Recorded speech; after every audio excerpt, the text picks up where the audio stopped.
to the performance of the process of working out what one ought to do, a process of evaluating what option is most desirable or optimal for the individual's goals or values. One simply does not yet know what option one will end up endorsing. Nonetheless, the option which will eventually be judged to be optimal in a certain set of circumstances was determined from the beginning by the known facts and the individual's personality and value structure. Unfortunately, if my opponent wishes to push back against this extremely suggestive notion that free will is just a useful fiction, he will have to stipulate a plausible picture of how free will might work, or in what way it might fit into the overall cosmological scheme given to us by science, and I challenge him to do so. My suspicion is that this challenge cannot be met, and in the absence of a plausible picture, there is no reason to take the proposal seriously. Okay, just on time too. Like, you had 5 seconds on the clock. Do you want 3 minutes too, Makima, or like, do you just want the floor until you finish? I'm not too sure how long mine is. So I'm not gonna necessarily limit myself. I don't think it's much more though. I'll just give you the floor. Okay, that's all good. And then I'll just let you guys have at it and like hash it out. All right. Ladies and gentlemen, today I stand before you to defend one of the most fundamental aspects of the human experience, free will. Now, we all experience the feeling of making choices, whether it's deciding what to say next, which path to take, or how to respond to challenges. This sense of agency is deeply ingrained in our existence. And yet, some will argue that free will is just an illusion, and that every thought and action is merely the inevitable result of prior causes outside of our control. But if this were true, it would not only strip us of personal responsibility, it would also undermine rational thought itself. A belief in determinism is not just counterintuitive, it is actually self-defeating. If determinism is true, then all beliefs, including the belief in determinism, are dictated by prior causes and not by rational evaluation. This means that the determinist is not choosing their position based on reason, rather they are merely determined to believe it. But if their belief is not a result of rational, free thought, how can it be trusted? The very foundation of reason collapses under determinism, rendering any argument in its favor epistemically unjustified. Like a compass that was preset to a point in a random direction, rather than towards a truth. Now, some may argue that rejecting determinism leaves us with randomness as the only alternative. But does true randomness actually exist? If it did, then some events would occur without any cause. Yet, in all of our human experience, every observed event seems to have a cause. The idea of causeless events is as absurd as the idea of a book writing itself, an intellectual mirage with no basis in reality.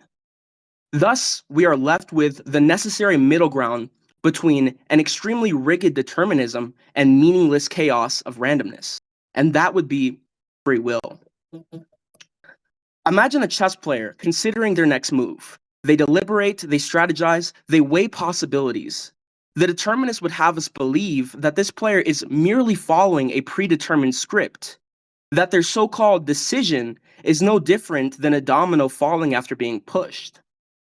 But we know better. We feel the weight of our choices, we struggle with decisions, and we reflect on our actions and change our minds. Free will is not an illusion like INSYNC said. It is the essence of our existence. Now, the burden of the determinist is to explain why we intuitively experience free will, why we deliberate, why we hold people morally responsible, and why our entire legal system is built on the premise of choice. To claim free will as an illusion is like claiming sight is an illusion while using one's eyes to make the claim. Thus, I urge you to reject the flawed notion that we are prisoners of determinism and instead embrace the undeniable truth that we are agents of our own destiny. If everything we do is determined, if we're all just puppets on a string with our actions dictated by biology, environment, and the laws of physics, then how can we hold anyone morally accountable? Take Hitler, for example. If determinism is true, then he wasn't choosing to commit genocide. He was just a cog in a cosmic machine, his actions inevitable, like a rock rolling down a hill once being pushed. If his actions weren't truly his, then how can we blame him? Should we just say, well, the universe made him do it? This is where determinism falls apart. It turns moral responsibility into a joke. If we can't hold someone like Hitler responsible for his choices, then how do we hold anyone accountable for anything? If free will is an illusion, then justice becomes as meaningless as a judge handing down a sentence to a puppet.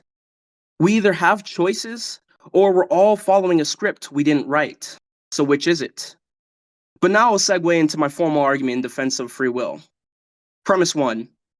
If an intuition is universal and necessary for rational thought, it is reasonable to accept as true.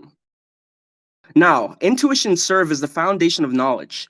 Guiding our understanding of reality, we rely on them in logic, mathematics, and perception. For instance, trusting the external world exists because our senses present it to us. We do not prove these intuitions through external means. Rather, they are self-evident truths necessary for rational thought. Rejecting such intuitions wholesale would lead to radical skepticism where nothing, not even reason itself, can be justified. If an intuition is both universal and essential for coherent reasoning, rejecting it arbitrarily is unjustified and self-defeating. Premise 2. Free will is a universal intuition necessary for rational thought. Now, every human being experiences decision-making as a process of choosing between real alternatives. This intuition is not a rare anomaly, but rather a universal feature of conscious life. If free will were an illusion, then every time we deliberate, whether over what to eat, which career to pursue, or what argument to accept, we would be deceiving ourselves into believing we have control when we do not. But why trust our reasoning faculties in science, ethics, or everyday life if they fundamentally mislead us about something so basic? Rejecting free will would be like claiming our eyes deceive us into seeing light when we are actually in the darkness. Since rational thought itself depends on assessing options, forming judgments, the reality of free will is absolutely inescapable. Conclusion. Therefore, it is reasonable to accept that free will exists.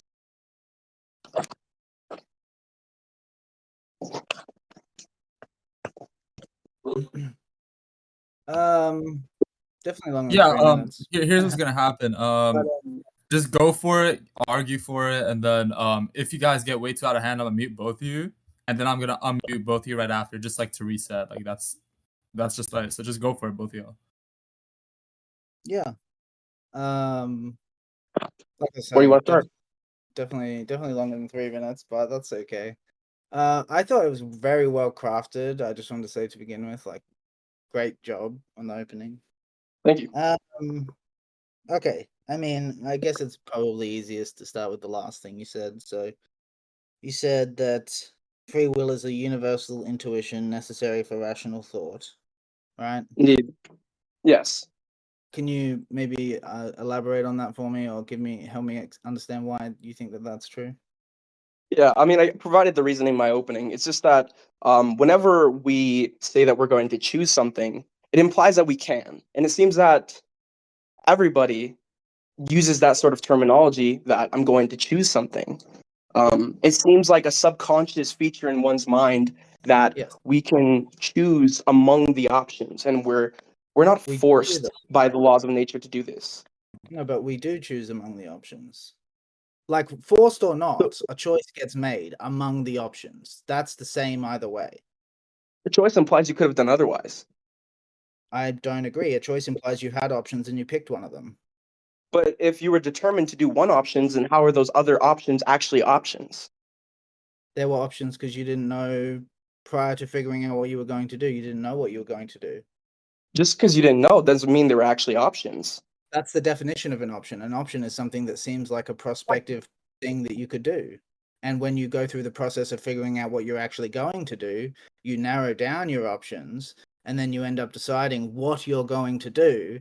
But the calculus you use to settle on a final answer as to what you're going to do doesn't change throughout the process. And if it were possible for you to, like, instantaneously, like, process that information and spit out a result, then you would know in advance what your process of choice was going to endorse.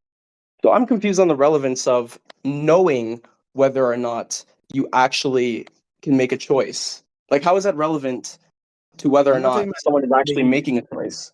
I'm not talking about knowing whether you can make a choice. I'm talking about knowing what choice you'll make. That is the thing that you don't know, and that is where the illusion of free will resides, in that it's the process of figuring out what you were always going to do that leads you to believe that there is such a thing as free will, because you go through this phenomenological experience of deciding, of making a choice, and during that time the possibilities seem, on a phenomenological level, open to you, because they are, because you haven't yet ruled them out. But like I said, if you could perform the calculus instantly, it would spit out a result, and that would be the choice, and it would be as simple as that. Machines make decisions in just this way, evaluating options and deciding based on an algorithm. So it seems like you don't actually mean choice in the literal sense. All you're saying is that one experienced choice, even though they don't actually have it. And so I would say in that case, we would be talking about two different things. No, I'm not talking about the I don't experience. agree Hold with on, you hold on. I'm about not talking. Hold on. I'm not talking about the experience of choice. I'm talking Yeah, about literally having sorry, I just choice. wanted to So when I clarify. say, huh? I just wanted to clarify. The disagreement is about what choice means. You insist that choice, like, essentially contains this notion of being capable of doing otherwise. I'm telling you that it doesn't. Choice is just selection from among options. No, but you're granting the idea that in the human experience, when people think of choice, they think that when they made an option, they easily could have chose the other option. Like for Yeah, example, if I go to the ice cream shop and there are three flavors, and those flavors are like vanilla, chocolate, or I don't know, um, moose tracks or some shit. And I chose vanilla, and the person says, "Well, I should have chose chocolate." It seems like they're inherently when making that statement, they're inherently presupposing that they could have actually chose chocolate. And so it's I actually a actually gave feature of the an account. experience that they believe that they could have done Yeah, differently. I actually gave an answer to this objection and an account of this phenomenon in my opening statement. This is what's called counterfactual reasoning. Okay, when we reflect on choices we've already made, we're able to reason about how things would have been if we had chosen differently. Now, that doesn't in any way vindicate the thought that those were legitimate possibilities that actually were open to us, in the sense of that, we could have gone one way or the other.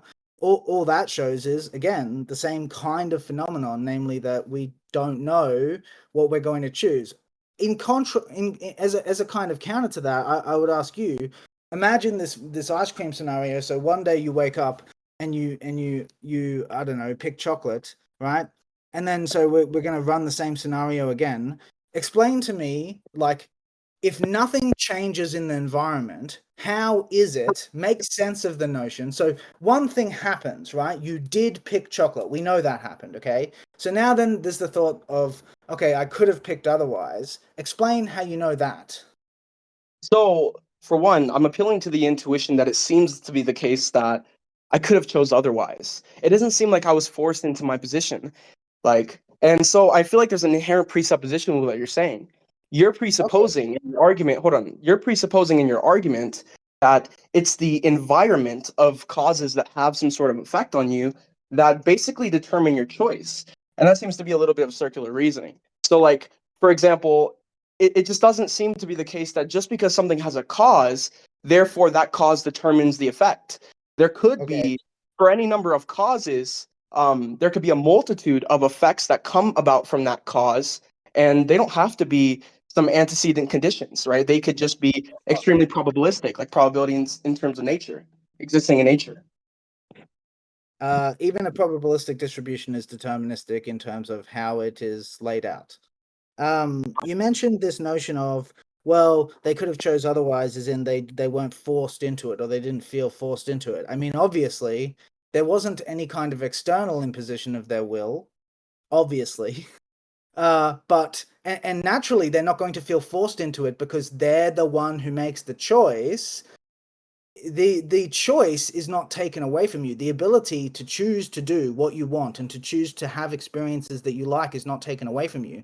The thing that is observed is that you don't get to choose what you want or what you like. That ultimately that is determined by who you are, what your personality has been sculpted to be by your experiences. So again, I want to, because I don't feel like I got an answer. Like, if let's imagine a situation, okay, you come to, I don't know, like you're trying to evaluate what to do, say, I don't know, what's the best way of getting to the top of a building, okay?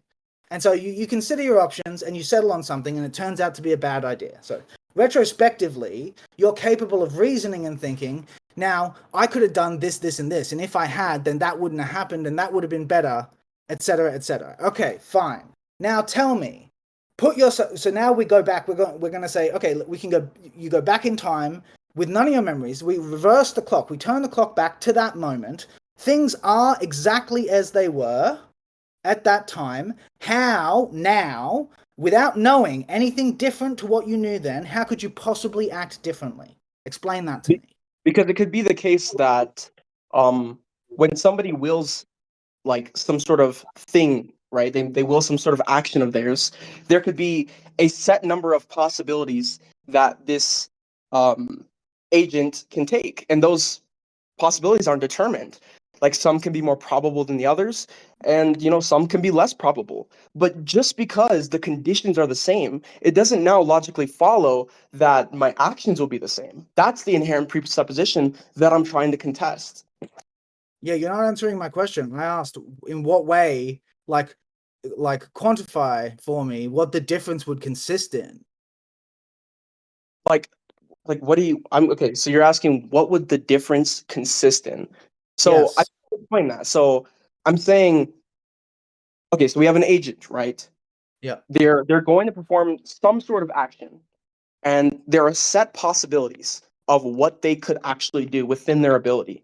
And I'm saying that them choosing a certain possibility, that could just be contingent.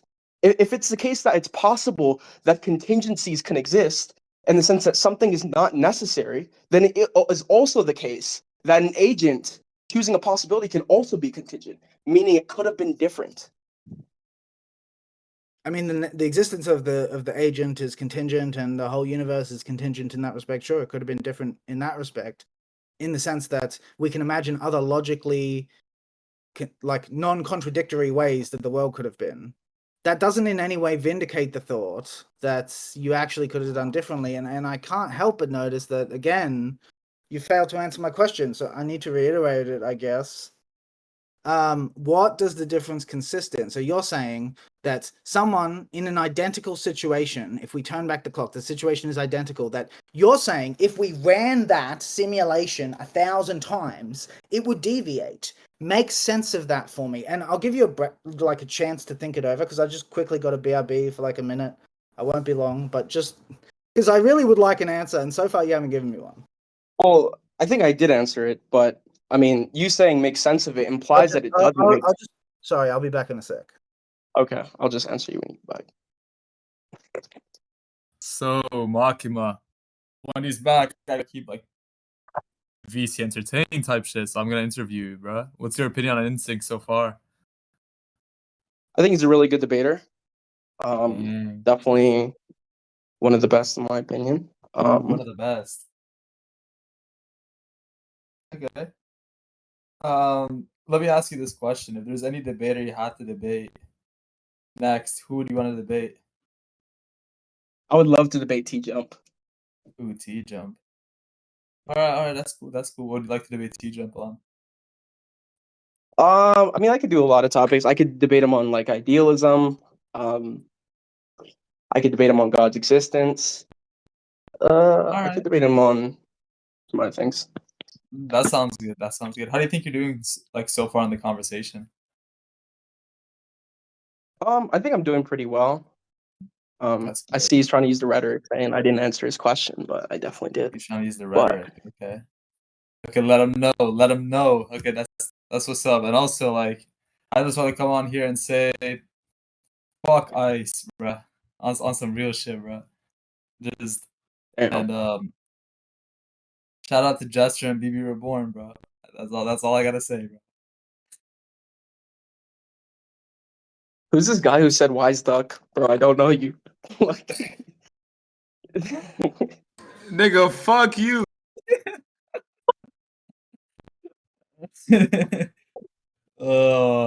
Look at Ice, bro. I would I'm like to kidding, move guys. on Of in a course I little, love this. onto like a new point. I don't want to get hung up for too long. I mean, it's So you guys' after- debate. Like, I'm just modding. I'm literally like doing my homework in the background. As long as I hear like no crazy Spurgy shit, like y'all are good. But Okay. Yeah. And probably next I you want to go can over like always the ask more if there's like responsibility he stuff. agrees. Yeah, and like Okay. yeah, if you guys are gonna conclude too, like that's no problem too. Why does this guy I'm gotta back. come back? Sorry. Okay, you guys can. I guess what I was gonna say before you left was when you say make sense of it implies that it doesn't already make sense. And I don't see the issue with it. There doesn't seem to be any sort of logical contradiction. It seems entirely possible. And I don't understand how I didn't answer your question. No, I'm But not. I did want to say, In what the difference is. sorry? Like, how does the difference manifest? So you're saying that, okay, if we run the simulation over and over again, sometimes that the outcome varies. Well, outcomes vary because factors change. That's the usual picture. So if you have some other picture of how they vary, please. No, not necessarily. Like, so for one, we're not actually able to simulate an identical scenario to another. Now we can get very close, but we can't get an I'm exact just asking for representation your of that. understanding. I'm just asking, you're making an assertion about what would happen in such a situation. I'm trying to understand your assertion. Yeah, so you granted the idea that the universe could have been different, we could have been different. So it seems entirely possible that in the sense that you mean something can be different, Well, the effect coming about from some sort of like willful action could have also been different, no, it or doesn't seem the like choice you're in paying a attention. will could have also been different or Maybe you're not contingent. paying attention. Maybe you're No, not paying I'm attention. definitely paying attention. Well, the sense in which I affirmed the notion that the world could have been different was this.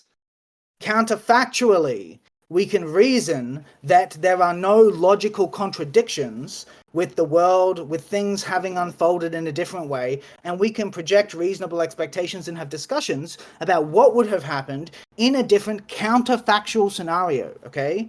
Counterfactual reasoning does not vindicate the existence of the scenario being discussed.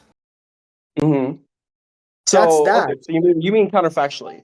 So, yeah, I mean, I think I did adequately explain, like, in what sense could the agent have chose otherwise. So I explained how there was a set amount of possibilities, um, I guess, in how an agent can choose to act, Right. and they could have just acted in a different way that doesn't Yeah, conform with the original okay, possibility. good. There we go. Good. They could have just acted in a different way. Now, forgive me. I'm going to judge that as not an explanation. I consider you're not meeting a burden there, but I don't feel like it's going to be productive because we've got you brought up a whole bunch of things in the introduction. Be great to, move on to one of those. But what you just said there is basically you don't know how to explain it. That's what I heard you admit. Yeah, I don't Um, think that's the case. I mean, it just seems possible through like almost any modal scope. So I just would say it could happen. you said it And if you just can't is the provide, case. That's hold just on, if you can't saying. provide a contradiction, then you're not demonstrating that it could happen. It sounds like you don't understand. Saying that something just is the case just isn't an explanation. But I'd like to move on. Okay, yeah, sure, we can move on. So let's. So you I would. brought up, sorry, I would like to talk about the self-defeating nature of determinism. Would you like us to talk about that? if you like, yeah. Yeah, so it seems to be the case that if determinism is true, then the determinists didn't actually adopt their position off of the basis of rational thought, but rather they were determined to hold that position. Poco no los dos. Sorry? Why can't we have both? I can't see any inherent reason why we're not determined to have truth tracking ideas. In fact, that seems plausible given evolution. creatures that can map their environments with a level of accuracy that outstrips competitors have a competitive advantage. So it seems like evolution would tune us to be truth tracking.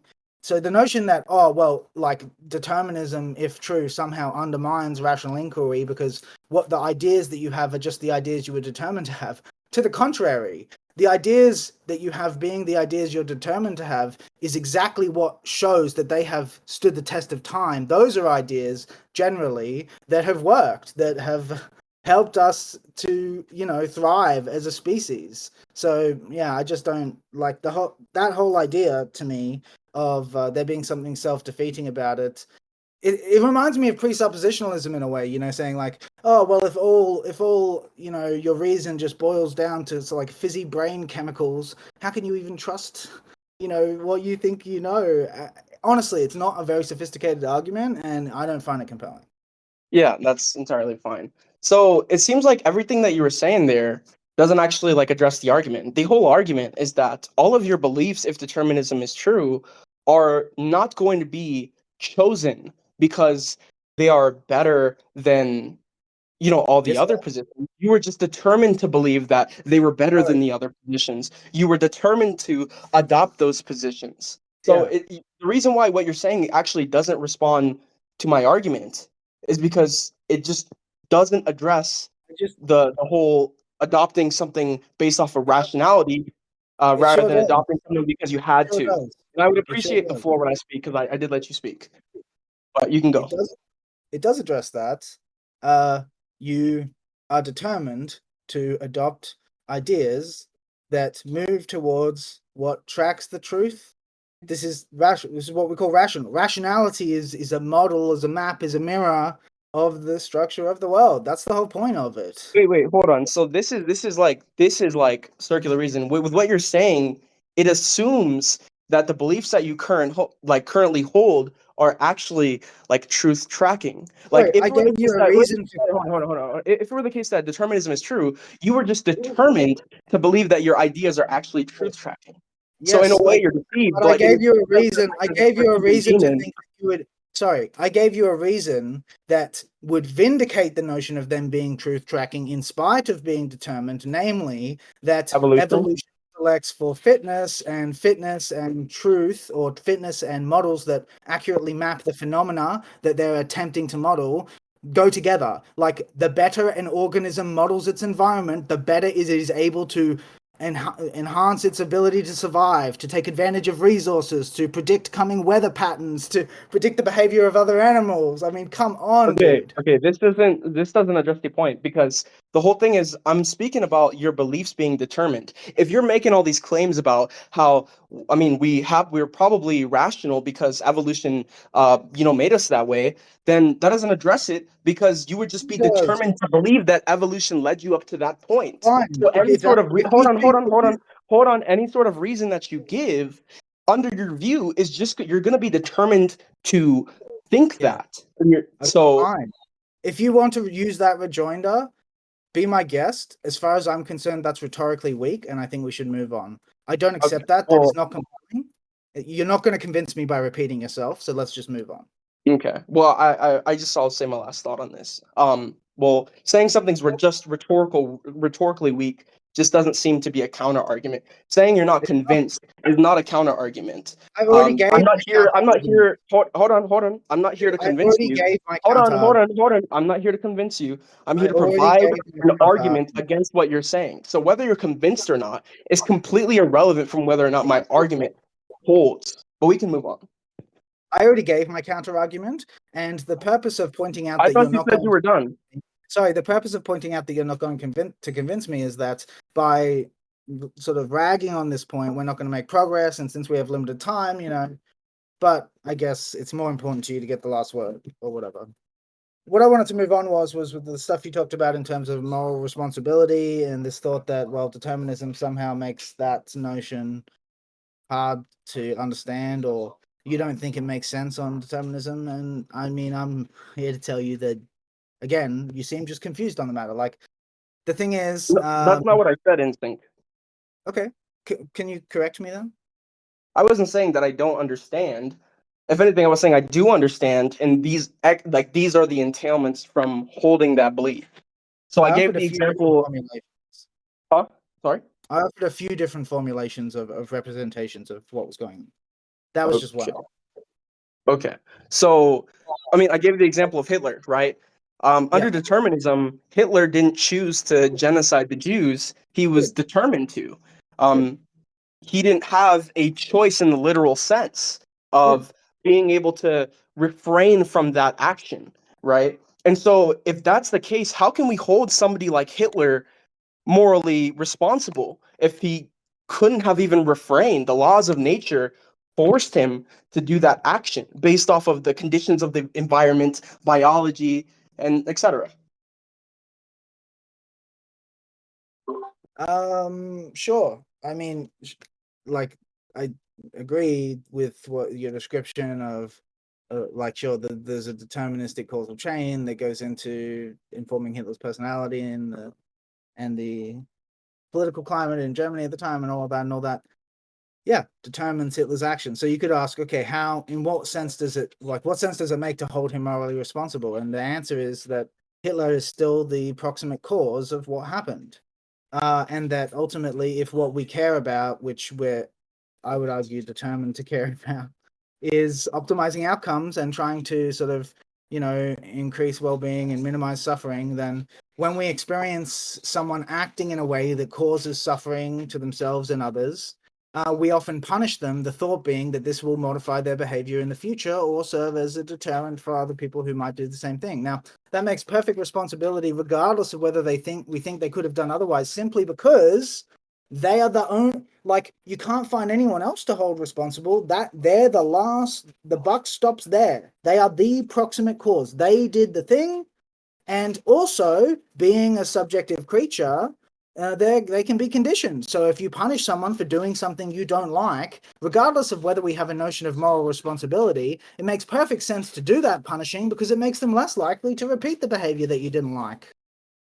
So, but you're saying less likely, that kind of implies that you could actually choose not to do the action if you weren't determined to. But that's a separate thing. No, I it was going to means that say, in the future, you will be less likely. You are determined to be less likely. That's what it means. okay. Well, I'm trying to remember what you said before that. Could you give me a brief summary of what you said before that? That kind of brought me off track. Yeah, this notion that there's some problem around holding people morally responsible is incorrect because the Oh, reason. I remember. So like, it seems to be the case that we don't punish people when people are, forced to do things or coerced or like brainwashed. Like, it Yeah, seems that that's the case of Hitler. Like, you could yeah, describe the laws of nature determining his actions and his biology and all these things that make it so he does one set thing as analogous to someone being brainwashed or forced into doing something or coerced. But in the legal system, it just doesn't seem like we punish those people. And if it's the case yes. that that's analogous to Hitler's scenario, then I would say that we can't hold this double standard of Wait, just come interpreting on. things. Sorry? This is just getting lazy.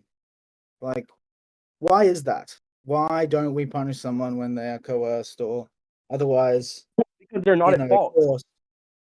No, it's because being that they didn't do it voluntarily, say, because they were coerced, it was the imposition of someone else's will on them. First of all, we would be more likely to locate the proximate cause in the will of the person imposing upon them.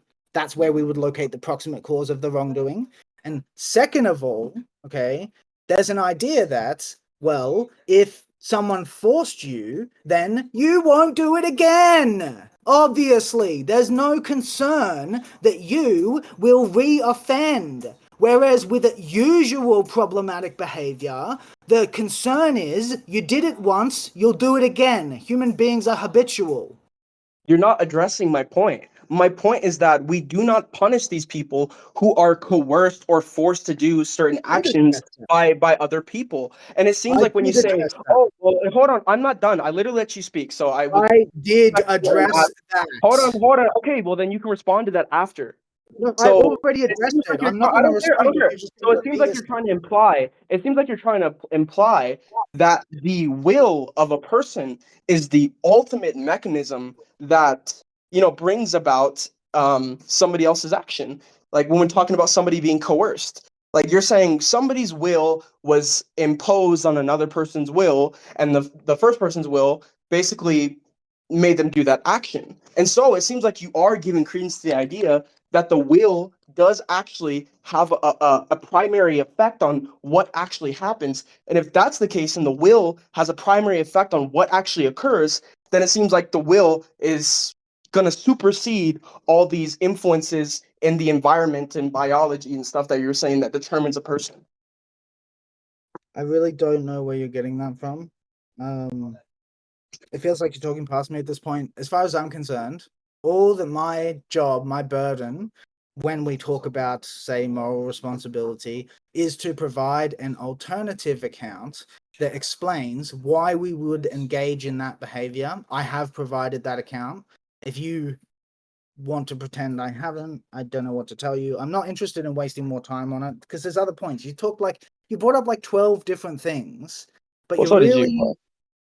okay, but you're the one who's being really stubborn on sticking on the things. I'd like to kind of get Well, through. we were arguing on the point. I'm sorry that I wanted to argue the point for a little bit. We haven't As even gone I like tried 7 to minutes on explain to this. you, as I tried to explain to you, I tried to interject and say, I already clarified this, and if you're going to repeat yourself, I'm not going to respond further. And you talked for another 2 minutes because you didn't let me interject or listen. So here we are. Okay, let's move I was on. letting you speak, and I was Let's asking for that same move hold on. I was on. letting that same Let's respect, move and you can't on. even do it right now. You have no Let's impulse control, INSYNC. You have no impulse control. You're just constantly interjecting because you fear what I'm going to say next. Just let me speak. Holy You're shit! wasting time. You're wasting time. All right, Let's move on. both of y'all. Okay, listen. I'm gonna interject here. I don't think I need to mute you guys. Just both of y'all, like, settle down. Like, stop interjecting each other. Um, like, just keep it civil. Yeah, can we just move on? This is just, I don't want to pointlessly circle. That's all. Yeah, I have one more thing, and then I mean, if you want, we can go on. I want to make sure I exhaust all my thoughts on this. So, for one, I wanted to really hammer down on um the analogous part of Hitler being determined and brainwashing, coercion. And I wanted to ask you one question. What is the difference? Like, can you just provide me like the moral distinction between Hitler being determined by the laws of nature and someone being brainwashed by another person? Brainwashing involves the imposition on the will of the person in question by another moral agent, which seems obviously qualitatively different from being conditioned by nature. Can we move on now? Yeah. So why is that a relevant like distinction to make? Please. Hold on. Holy shit! You just don't want me to argue this. I just want to move on. We've only got a finite time span. What is this Okay, fuckery you're about? we have to stay on a point for a little bit, like 3 minutes, and then we can move on. Holy shit! We've been on the personal responsibility All right, point whatever. for 15 If minutes. you don't, it's fine. If you don't have a response to what I'm saying, that's pretty 15 fine. We'll move minutes. on. That's how long we've been talking about this. Let's move on. He's clearly just wanting to move on more than anything. No doubt, bro. No doubt. Okay, so in your opening, you rejected determinism, you rejected randomness, and then you say this leads us to the necessary middle ground, free will. Okay, what is free will? How does it work? Paint a picture of what it is in a way that I can look at the world and see it there. Yeah. So free will is basically an agent being able to choose otherwise of the action that they chose Where can I observe that happening? in everyday society. Where can I observe someone choosing other than how they actually chose? So there's the experience. So I don't think you understand my initial argument. My initial argument, like obviously from our perspective, we're gonna see that one sort of outcome ends up coming about from one's actions. We don't see what we would have done otherwise in these like alternative scenarios. So when you ask me to point to that, it seems like that's a little bit unfair because we're epistemically like limited to the world, which things did happen in a particular way. And so I don't think it's fair to ask somebody to point to an instance where like they did otherwise. But that's what you're I don't claiming. really get what you're asking. I'm asking, show me an example of this happening in the world, or otherwise I'm going to think it's just a figment of your imagination. Comprende? Yeah, I comprende. Thank you for clarifying. Or you My literally whole asked me. argument is a so do you value intuition? Do you think intuition is a reliable means to ascertain truth? Intuition is a good guide, but it is not reliable in terms of delivering conclusive truth. No. Okay, so why do you believe the external world exists then? All of the evidence points towards the existence of the external world. Sure, like what? Like, for instance, there's all sorts of things I don't know that other people know. So I'm ignorant about all sorts of things. Like when I look around, I don't know where things are. I don't know what the world is like. So etc. It seems like I have an experience of the external world, which is very different from the inner world that I know. so this like everything you're talking about, the experience of the external world, it seems a little bit circular because when you're saying the experience of the external world, that assumes that there's an external world to begin with. And That's every what sort I'm of saying is my experience is hold on. And all the things you're talking about with the external world, that can be simulated in a dreamscape. So it's equally the reason you're giving doesn't actually rule out something that, you know, a solipsist would say. I don't care. The notion of a dream already presupposes the notion of an external reality to be distinct from. Like, if you're saying you don't understand the reasons I evinced, that's your business. But I pointed to things about my experience that make more sense on the hypothesis that there is an external world than on the hypothesis that there isn't. For instance, me being ignorant about facts about the world, language, etc. Hold on, that's only an argument if it's the case that it's expected that if we were in a dream, we would know everything about the dreamscape that we live in. No, So that's still I not an already argument. responded to this dream thing. The dream and the notion of a dream already presupposes an external waking reality to be distinct from. That's where the notion of a dream comes from. A dream is another state apart from the external world, an inner state. You don't have the concept of a dream if you do not have an external world. Hold on. So, okay, maybe I can even grant that, right? But let's say it was like the conventional epistemic Cartesian demon, right? That was deceiving you. The Cartesian demon could be analogous to some sort of god of reality. That and you're just a figment in his imagination. It seems like we could say, okay, there's an external world. The external world would be the Cartesian demon, and we would just be figments of his wild imagination. Seems like then there's no issue. Fine, but there would still be an external world in that scenario. Okay, but it's not going to be external world in the sense that you say it. So when you say, "Oh, there's an apple on the table," you wouldn't actually mean an apple on the table in the sense that we understand it to. It would actually be an apple inside of a Cartesian demon's mind, right? So you'd have to completely hold on. You'd have to completely hold on. You'd have to completely throw out your worldview and start equivocating on all the terms that you use. So it just doesn't seem like what you're saying actually rules out somebody who would hold this Cartesian demon to exist. I don't really know what you're talking about. I was just talking about how I would substantiate my conviction that there is an external world. Okay, even if I'm radically deceived about the nature of that external world, nonetheless, there is one. That's all. That's all that you asked how I justified it. I answered. Yeah, but the whole thing is that when you say the word external world, you mean something in particular. You don't just mean any external world like the Cartesian demon. You mean the external world in the sense that you understand the external world to be, which is that Well, there's a believe space time. Wait, hold on. That there's a space time independent from um s- some agent, right? It's space time that exists independently from us, not some Cartesian demon. So just saying, honestly, okay, well, there is a sense in which external worlds exist in your hypothetical doesn't actually get us to the external world that you're talking about when you say that. okay, this is quibbling. And honestly, I'm losing my patience with your unwillingness to allow me to interject. Let me speak. I I'll think, let you speak.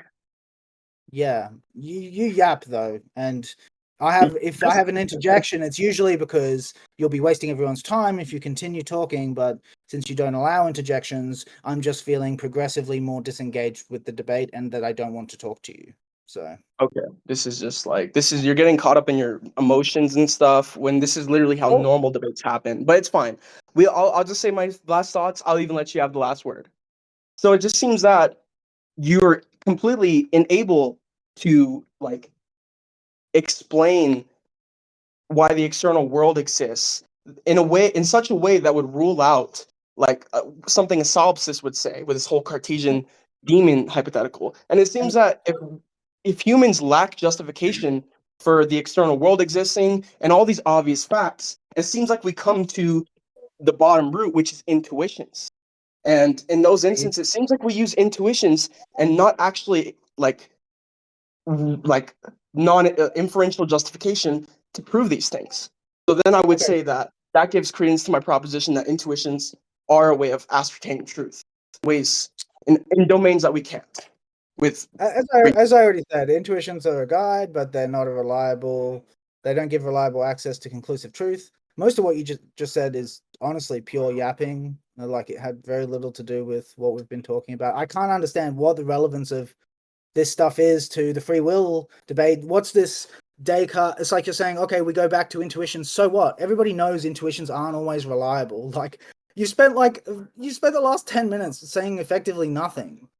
Like I already acknowledged to begin with, intuitions are a guide towards truth, okay? But intuitions are obviously inferior to reflective reasoning anytime they come into conflict. Everybody intelligent knows that. I don't know what to tell you. good lord, you're completely lost. Okay. All right. You don't actually have a response. All right, we can move on.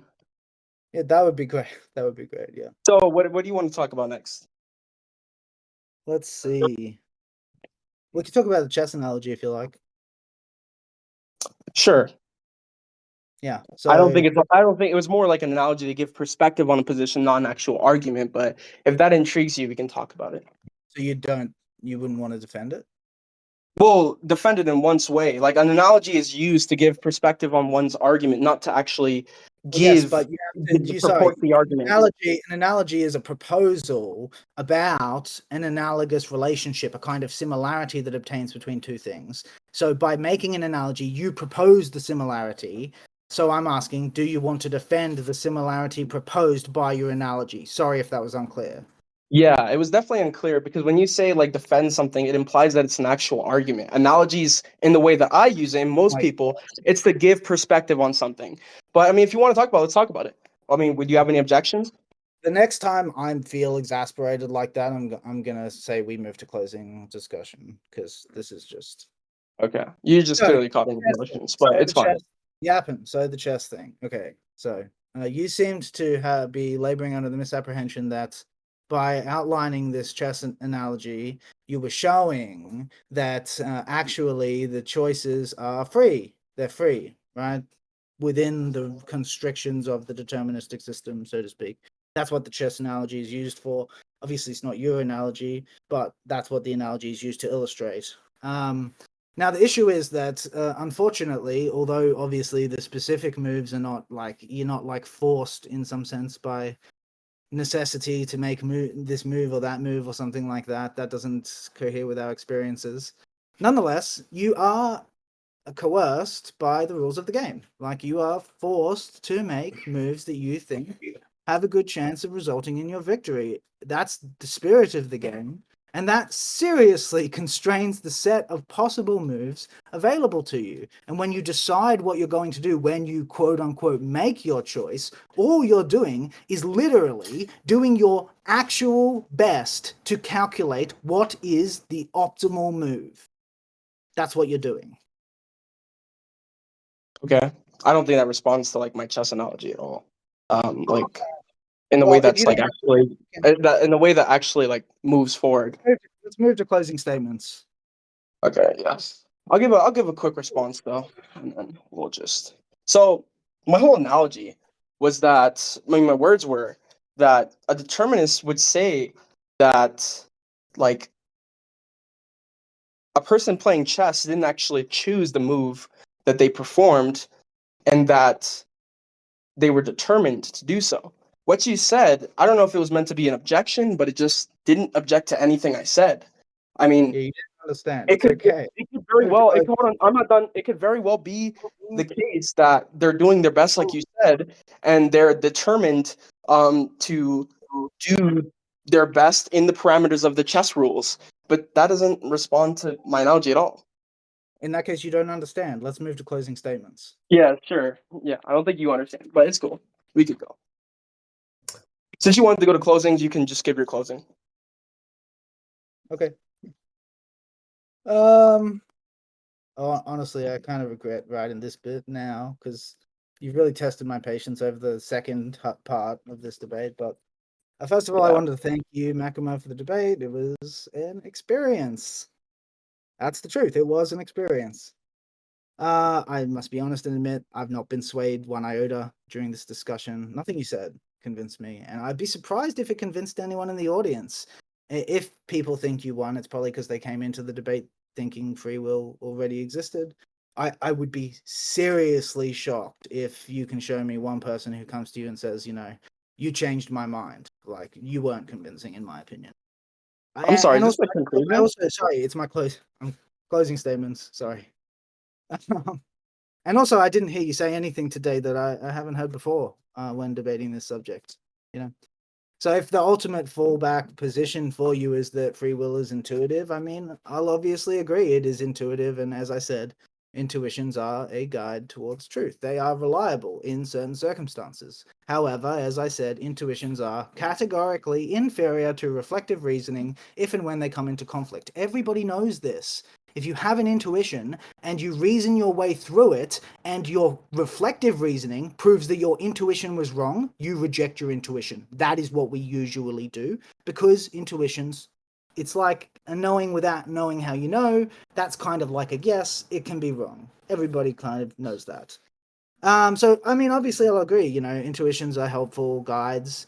And the question for me is just about the best way to unpack the intuition. And I think it makes sense to conceive of it as a useful fiction. And to the degree that there is a more to the concept, it's a more which is definitely in subjugation to determinism, which is simply part of the fabric of nature. Finally, I wanted to point out that the debate today was a little unfair, because when you choose to argue in favor of something that is false or incoherent, you inevitably end up getting screwed. I believe the term you people use is getting premise locked. That's what happened today, and anyone who has been listening could tell you the same. The outcome of this debate was already decided long before it began, because I was always destined to win this one.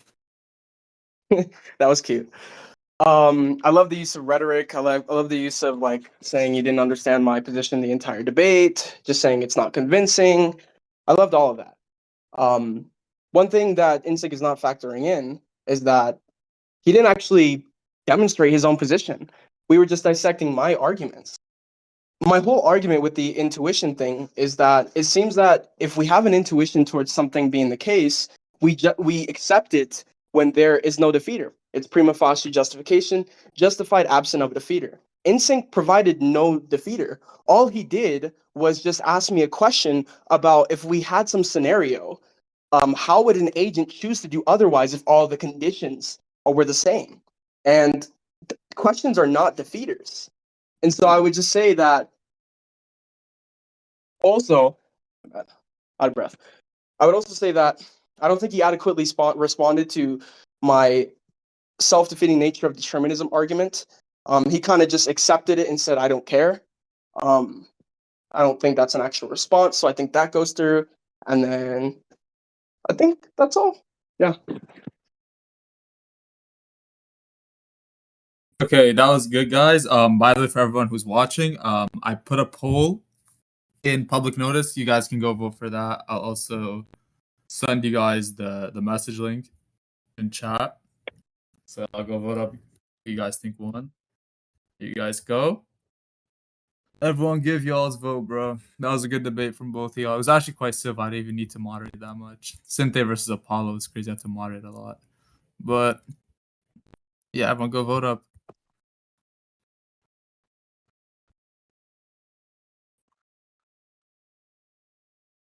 I could answer a couple of questions if people have them. I have like 10 or 15 minutes or something.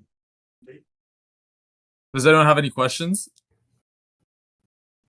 You can come raise your hand. Hold on one sec. If you want to be let up.